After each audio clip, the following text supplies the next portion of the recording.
Hi, welcome to The Crafty Tinkerer. I'm Nicole. I'm sorry it has been a long time again since I filmed my last video. A lot has been going on, I'm sure not only for me, but for everyone else with COVID-19 running rampant through the world. Everyone, is dealing with it in their own way, and I have been trying not to have too much anxiety about it.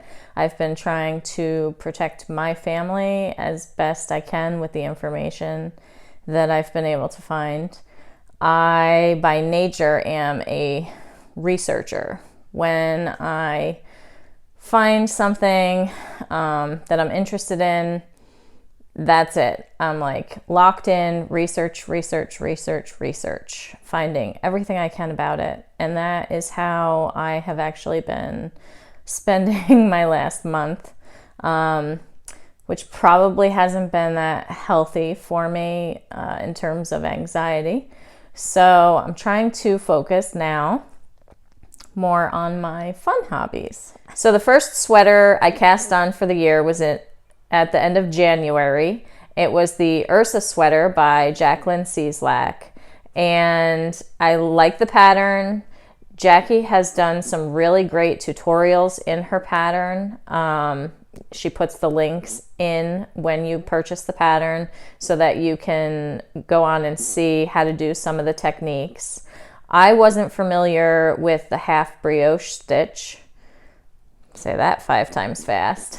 So I found it really helpful to go back and watch that video until, I could remember what I was actually supposed to do. I didn't like how my version came out. I have not done the sleeves or the neckline, but the body is way too short.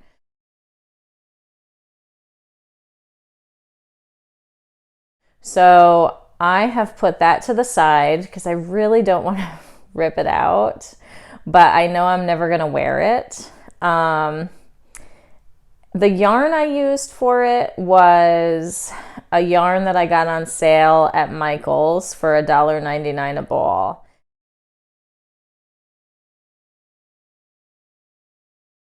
And I also wasn't impressed with that. In this case, you truly got what you paid for. The yarn kept splitting and it kept pilling, and I just wasn't thrilled with it. And then when the body came out too short, I just stuck it in another room and started another sweater. So the second sweater that I started this year was the Hermione's Time Turner sweater, which comes from this Harry Potter Knitting Magic book by Tanis Gray. And the designer who actually designed the Hermione sweater is, I want to make sure I get it right, Diana Walla.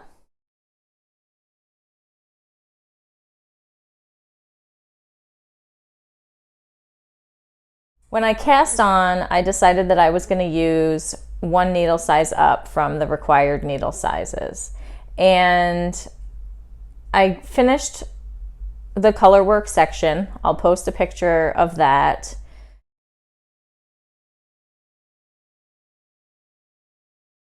And then looking at the neckline, I realized it was going to be much wider than I really wanted it to be.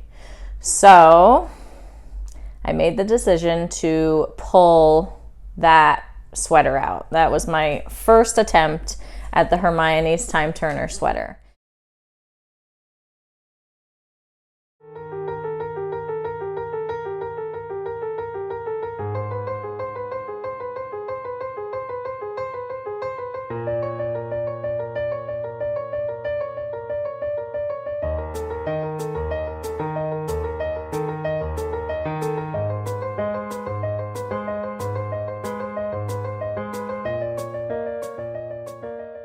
Now I am using Brooklyn Tweed Loft in flannel and dog hair. And then for the contrasting color for the yoke and the sleeves, I'm using Bale, also by Brooklyn Tweed, and it's their Loft version. This is my progress so far on my second version of this. It is the recommended needle size for the pattern, and it's fewer stitches than they call for the size that I'm making. About 20 fewer stitches. So right now I'm in the middle of adding back those extra stitches. I'm just adding 5 at a time.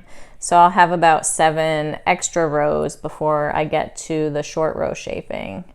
I'm hoping that it won't make the sweater sit funny, but if it does, then I'll just rip it out again. So there is a chart that you're supposed to use for the sleeves and the body of the sweater, and I think that I'm going to change it and make more color work on the sleeves and the bottom. I'm definitely going to change it and make more color work. The more color work, the better. So we'll see how long that takes me. I wasn't keen on doing another fingering weight sweater anytime soon, but I wanted to do more color work. And I was avoiding a mistake that I made in the third sweater that I cast on this year, which is the Starcrossed sweater. Again, this is another pattern by Jacqueline Cieslak, and I'm doing this, there's color work just on the sleeves and on the hemline of the sweater. This is the first sweater that I have ever done that is done from the bottom up, and there is a little bit of a learning curve for that. Usually when I'm knitting in the round, I have whatever size needle I'm using, to get gauge on the right, and then on the left I use a smaller needle so that my stitches slide a little easier. And I was doing that, and then I got to the part where I had to start knitting back and forth, and I forgot to change that up. Let me not lose my back stitches here. I forgot to change that up, so I had to tear back a little bit. And then I got to the short rows, but I was not coming up with the right amount of stitches. And so there is a part in the front where you have to cast off a certain number of stitches. And it took me a couple of weeks of here and there messaging back and forth with my friend Rachel about what I did wrong and why the math wasn't adding up. And I finally realized that I was doing the short rows incorrectly, and I was 3 stitches short somehow. So I'm probably going to have to tear this back about there. Maybe 6 or 7 rows, I think that is, where the short rows are. Because as you can see here, I kept going to the same place. I don't know why I did that, but I kept going to the same place to turn. And when you're doing short rows, you're not supposed to turn at the same place. You work your way in as you're going back and forth. So that was not good.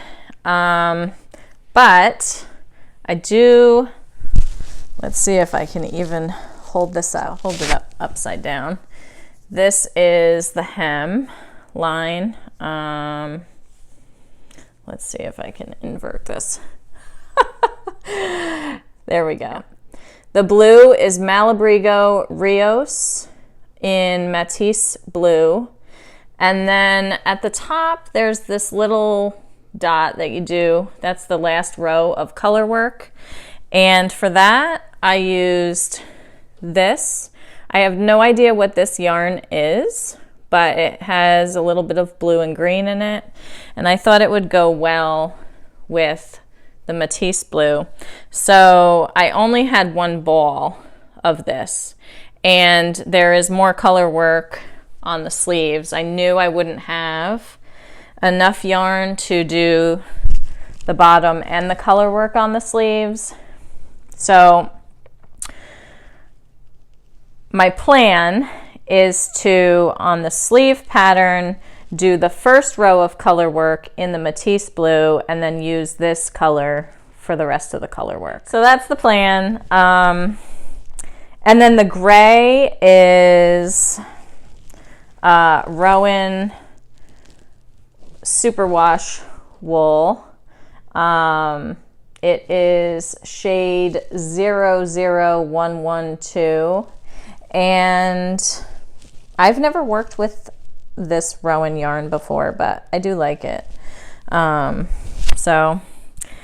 then for this sweater, I'm not intending to do a cropped version, and I am also planning to do the roll neck instead of having a crew neck. Those are my plans. Slow and steady wins the race, as they say. It's not really a race, but that's what I have going on. Oh, I also did some spinning in January. My friend Rachel and I went to our local Hand Spinners Guild meeting, and we were taught how to use our drop spindles. And so we're still practicing. I'm using what they call the park and draft method. It's funny because I'm having a difficult time just drafting it. I want to always run my hand back down. So I'm practicing not doing that because my yarn kept getting, or my wool kept getting all bunched up, and I would have to take some out. So that wasn't very good. But I did finish the first skein. I have no idea what this even is in terms of fiber. I know it's wool. I got it from the Hudson Valley Sheep and Wool Company, and I bought, I think, 6 ounces, maybe 2 ounces of each color, 3 colors.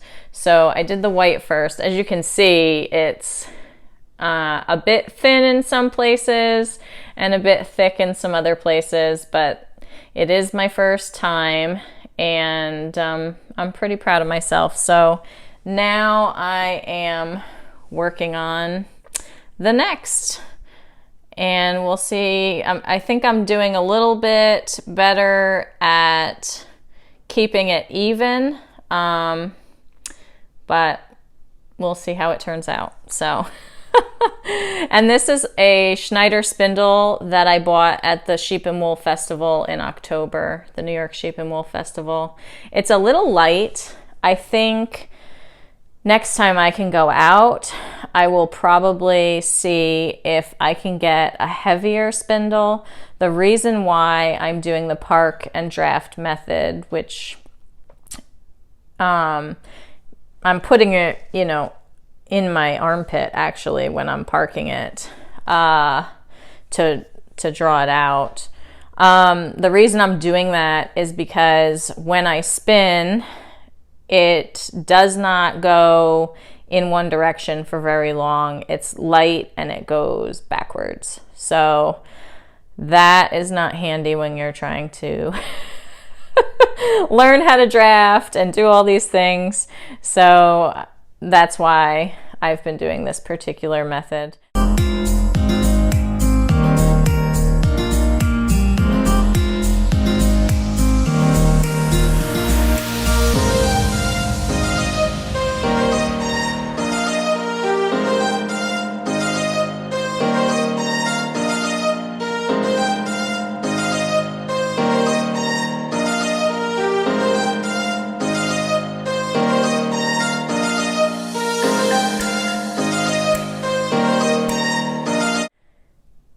So the masks that I've been making for my family and friends are simple mask. I can't remember the website where I got the pattern, but I will look it up and I will put it down here.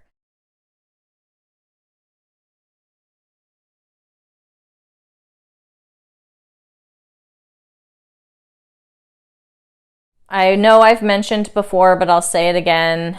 The reason I learned how to knit was because my sewing machine broke and I needed a creative outlet. A longtime family friend allowed me a 30-year loan recently on her sewing machine. So I was able to make some fabric masks for family and friends.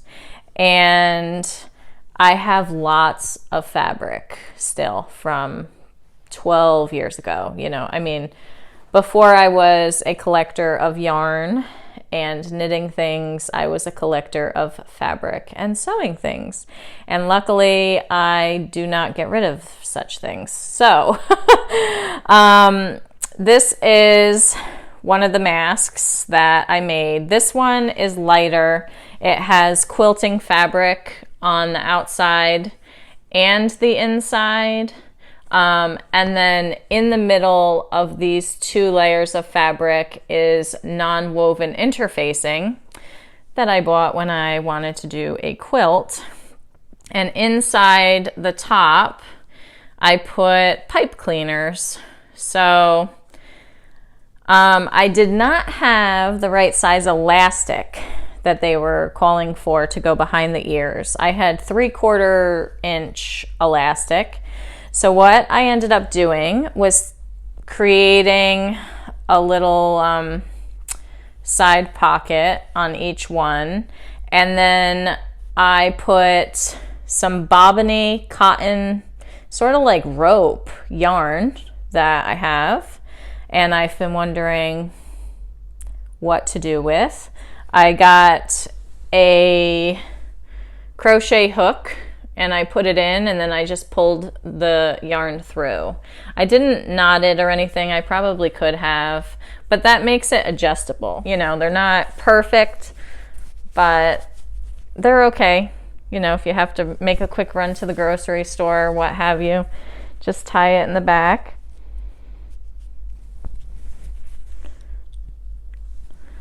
Adjust it down so that, you know, and off you go. I do realize they don't give you as much protection as N95 masks, but I wanted to have something. So this one I made for my husband. He gets hot very easily. The other masks I made have a layer of flannel on the outside, and then I put the quilting fabric on the inside. So they came out a little shorter on the sides because the pattern I was using, I adapted from using elastic. Actually, this one you can even see I had the elastic in there and then I cut it out because it just wasn't working for us. So this one also has, all of the masks I made have the non-woven interfacing in between them, just to give a little bit of an extra layer of protection. So these are my crafty pursuits during this first quarter of the year. I am hoping that by summertime my sweaters will be finished. I have been thinking about casting on a Rift tee, which is also patterned by Jacqueline Cieslak. I do love her patterns. I'm just not sure if it's bottom up or top down. In doing my first bottom up sweater, I have realized that I do prefer top down patterns. This one, I mean, I had a great time doing the color work first, but then having to knit back and forth has really slowed me down. I'm not a great fan of purling, as I know many of you are not. Just being able to knit in a pattern makes me knit on the pattern more. When I've been doing these back and forth rows, every time I get to a purl row, I set it down and I go do something else. I procrastinate. So that's all I have for now. I hope that you all are safe and are doing lots of making during this time. Or if you're not, I hope that you are just able to do some self-preservation. Like I said earlier, I know that I need to stop watching the news so much, and I need to stop reading news articles so much, and I need to focus on other things. I like to be kept up to date on things, but right now it is not good for me. If you like this video, please give it a thumbs up. If you have any questions or comments for me, please leave them down below.